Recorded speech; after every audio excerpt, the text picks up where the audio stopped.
Hello friends, তো আমি এই মুহূর্তে দাঁড়িয়ে আছি আমাদের ফারাক্কা ব্যারাজে যে নিউ বাইপাসের ব্রিজ হচ্ছে 4 লেনের, তার তলাতে। তো তোমাদেরকে আজকে দেখাবো, যারা বাংলাদেশিরা বলছে যে আমার দাদুর শত্রু ছিল ব্রিটিশ, বাবার শত্রু ছিল পাকিস্তান, আমার শত্রু ইন্ডিয়া, তাদেরকে বলি ভাই আমাদের বলেন।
কোথাও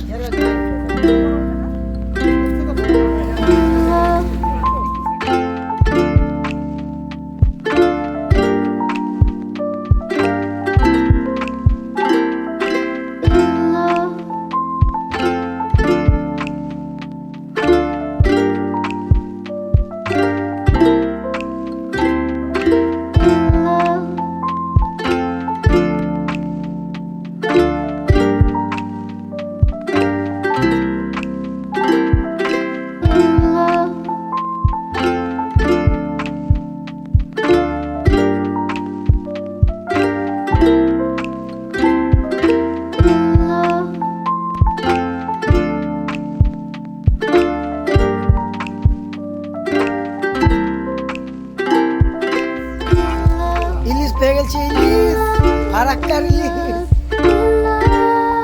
হ্যালো ফ্রেন্ডস, তো তোমাদেরকে আজকে দেখাবো টাটকা ইলিশ। বাংলাদেশের লোক দেখো, তোমরা যে ইলিশের গরম দেখাও, আমাদের ফারাক্কা ব্রিজের নিচে টাটকা টাটকা ইলিশ দেখছো তো। এই দেখো ফারাক্কা ব্রিজের নতুন ব্রিজ, আর ওই দেখো পিছনে হচ্ছে আমাদের ফারাক্কার পুরাতন ব্রিজ। জল ছেড়ে দিয়েছে ভাই।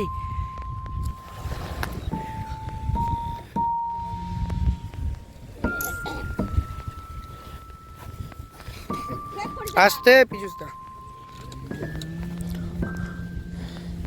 10 মিনিট হলো বাবা।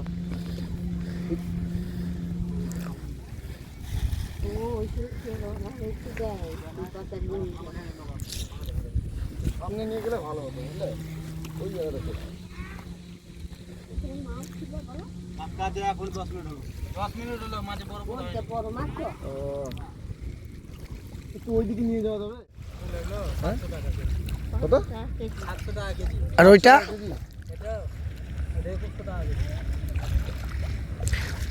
ওইটা ক টাকা দিতে হবে? টাকা কেজি লাগবে, আমাদের কাছে রেট নাই, কেন আমরা হচ্ছে মানে পাইকারি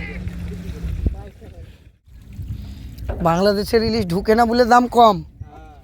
বাংলাদেশের ইলিশ যদি ঢুকতো কিনা তাহলে দামটা একটু মানে আরো করতো। কমই তো লাগছে না, বাংলাদেশের ইলিশ ঢুকে না বলে দামটা তাও ই আছে। আর ছোটগুলো কত করে বললে? 700 করে। দেখি বলে দিচ্ছি। তা ডুঙাটা একটু ওইদিকে নিয়ে যাবে না? নৌকাটা একটু ওইখানে নিয়ে চলো না। চলো তাহলে, নিয়ে যাওয়া যাবে না? না, ওখানে তো জল পার হয়ে চলে আসবে, শুকিয়ে গেছে। মাছটা তো নিয়ে দেখাতে পারবো, মাছ দুটো নিয়ে গিয়ে দেখাতে পারবো। হাওয়া লেগে যাবে, হ্যাঁ মাছে হাওয়া লেগে গেল, অসুবিধা, হাওয়া লেগে যাবে। আর এই পাটটা যখন চলে গেল, এটা হচ্ছে পদ্মা। আসলে গঙ্গা পদ্মা হয়েছে হচ্ছে বাংলাদেশে গিয়ে নাম হয়েছে পদ্মা। দেবুদা দেবুদা এবারে আমাদের এখানে এটা গঙ্গাই বলে।